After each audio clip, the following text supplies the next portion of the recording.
हामिद मीर साहब आजकल आए रोज क्या करते हैं जी, वीडियोस बनाते हैं, वीडियोस बनाकर डाल रहे हैं कि आओ मुझे गिरफ्तार करो, कि आओ आओ कि आओ आओ कि आओ मुझे गिरफ्तार करो, आओ मुझे पकड़ लो, आओ मैं यहाँ खड़ा हूं, मैं डरता नहीं हूं, मुझे आकर हथकड़ी लगा दो। ये आवाजें आ रही हैं उन मखसूस सहाफती हलकों से जिन पर पिछली हुकूमतें बहुत मेहरबान रही। हामिद मीर साहब आप कैसे सहाफ़ी हैं, मैं आपसे पूछती हूँ, जो हर सियासतदान के फेवरेट रहे हैं।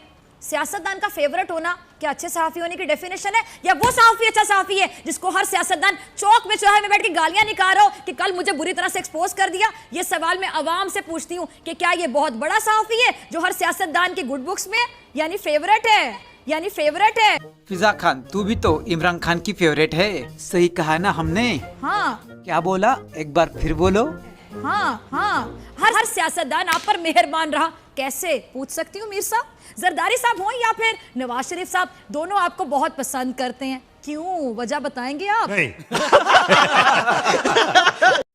करो। दूसरी बात, ये जो अजमल कसाब साहब की बात है, उस हवाले से मैं बात करना चाहूंगी। ये जो अजमल कसाब साहब की, कि हामिद मीर साहब फरमाते हैं कि अजमल कसाब पाकिस्तानी था। कुछ गवाहान थे जिनके बयानात की रोशनी में FIA वाले ये क्लेम कर रहे थे कि अजमल कसाब पाकिस्तानी है। कि मुझे लग रहा है कि ये जो नौकरी है मेरी, ये मेरे पाँव की जंजीर बन रही है और मैं कुछ बातें नहीं कह सकता। लिहाजा आज के दिन से मैं आहिस्ता आहिस्ता कुछ बातें कहनी शुरू करूंगा और जिसने मुझे नौकरी से निकलवाना है वो नौकरी से निकलवा दे, क्योंकि नौकरी से निकालेगा तो मुझे आज़ादी मिलेगी। मुझे आज़ादी मिलेगी तो मैं तुम्हारे चेहरों के नकाब नोचूंगा। ये आपको शायद लग रहा हो कि मुझे तो गुस्सा चढ़ा हुआ है, मुझे कोई गुस्सा नहीं चढ़ा हुआ। गुस्सा इसलिए नहीं चढ़ा हुआ कि ये जो नौजवान मेरे साथ खड़ा है, पहले आपने इसको मारा, इसके घर में घुस के मारा, और फिर आपने एक दूसरे को टेलीफोन कॉलें की और पर्सनल मीटिंग्स में कहा हमने घर में घुस के मारा। तो अगर तुम इतने बहादुर हो तो घर में घुस के मारते हो जिसमें उसकी मदद के लिए सिवाय उसके तोते के और कोई भी नहीं था, तो इतने मर्द के बच्चे हो, इतने बहादुर हो, तो सीना तान के कहो ना हाँ जी मैं इसके घर में घुसा हूं। लेकिन तुम इतने बुज़दिल हो, इतने बेगैरत हो कि तुम ये तो नहीं मान रहे कि मैं इनके घर में घुसा था, तुम कहते हो ओहो नहीं कोई लड़की का भाई था जिसने मारा है।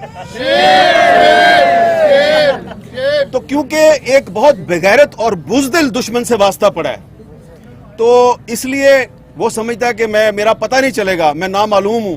तुम कोई नामालूम नहीं हो, तुम्हारा पता है मैं तुम कौन हो। ये जो तुमने एक असद तूर के बारे में प्रोपेगेंडा किया है कि जनाब लड़की का जो भाई था वो इसका भी भाई नहीं, लड़की के भाई का नहीं पता मुझे, लड़की की माँ का पता है, उसका नाम जनरल रानी है। लड़की की माँ का नाम है जनरल रानी, जिसका डायरेक्ट ताल्लुक होता है chief of the army staff के साथ। ठीक है, अब तसल्ली होगी आपको जी।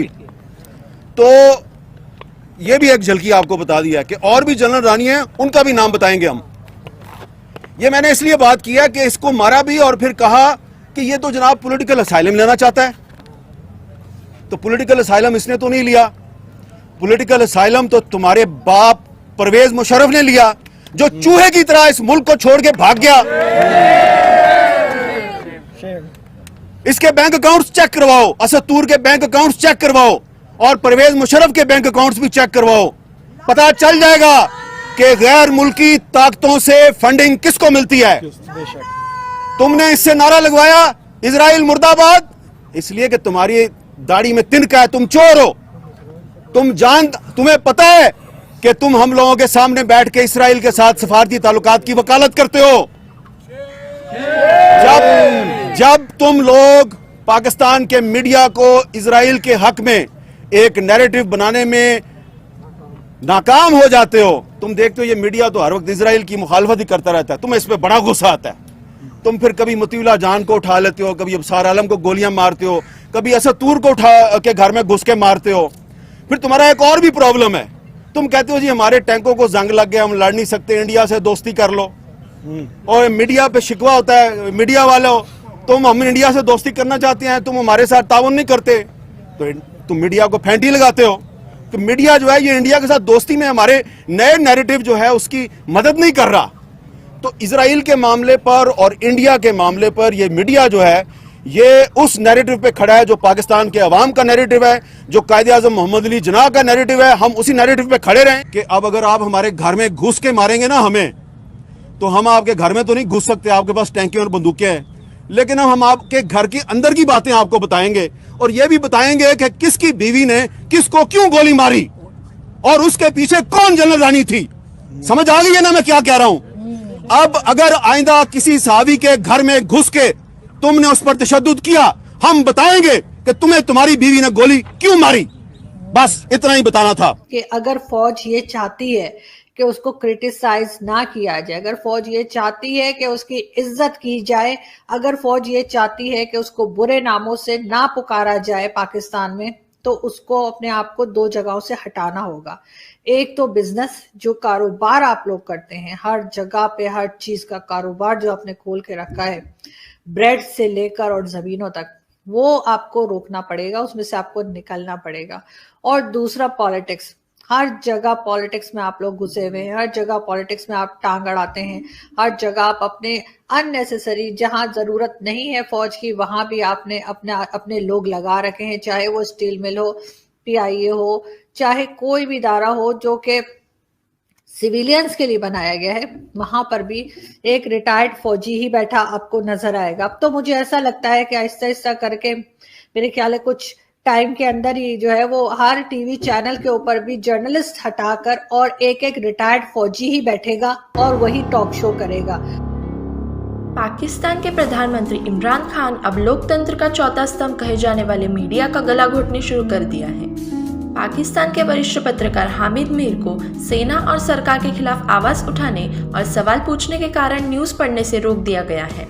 पाकिस्तान के जियो न्यूज के लिए काम करने वाले पत्रकार हामिद मीर इन दिनों एक दूसरे पत्रकार की गिरफ्तारी के खिलाफ जमकर आवाज उठा रहे थे। कुछ दिनों पहले उन्होंने एक रैली का भी नेतृत्व किया था, जिसमें उन्होंने इमरान खान सरकार और सेना के खिलाफ तीखी बयानबाजी की थी। पाकिस्तानी मीडिया रिपोर्ट्स के अनुसार हामिद मीर के लोकप्रिय टॉक शो को अचानक ऑफ एयर कर दिया गया है। हामिद मीर ने खुद ट्वीट कर बताया कि उन्हें ऐसा होने का पहले से अंदेशा था। उन्होंने कहा कि इस तरह का प्रतिबंध उनके लिए नया नहीं है, क्योंकि उन पर पहले भी 2 बार प्रतिबंध लगाया जा चुका है। यही कारण है कि उन्हें 2 बार अपनी नौकरी तक खोनी पड़ी है। हामिद मीर ने इस प्रतिबंध के बाद कहा कि मेरी हत्या करने का भी प्रयास किया गया था, लेकिन मैं बच गया। वे संविधान में दिए गए अधिकारों के लिए आवाज उठाना बंद नहीं कर सकती। इस बार मैं किसी भी परिणाम के लिए तैयार हूँ और किसी भी हद तक जाने के लिए तैयार हूँ, क्योंकि वे मेरे परिवार को धमकी दे रहे हैं। हामिद मीर के कार्यक्रम पर लगे प्रतिबंध के खिलाफ पाकिस्तान के कई पत्रकारों ने आवाज उठाई है। पाकिस्तानी सोशल मीडिया में हामिद मीर टॉप ट्रेंड में बने हुए हैं। एक टीवी टॉक शो की होस्ट अस्मा शिराजी ने कहा कि जियो चैनल प्रबंधन को अपनी स्थिति स्पष्ट करनी चाहिए। कई दूसरे पत्रकारों ने भी इस फैसले के खिलाफ बयान दिया है।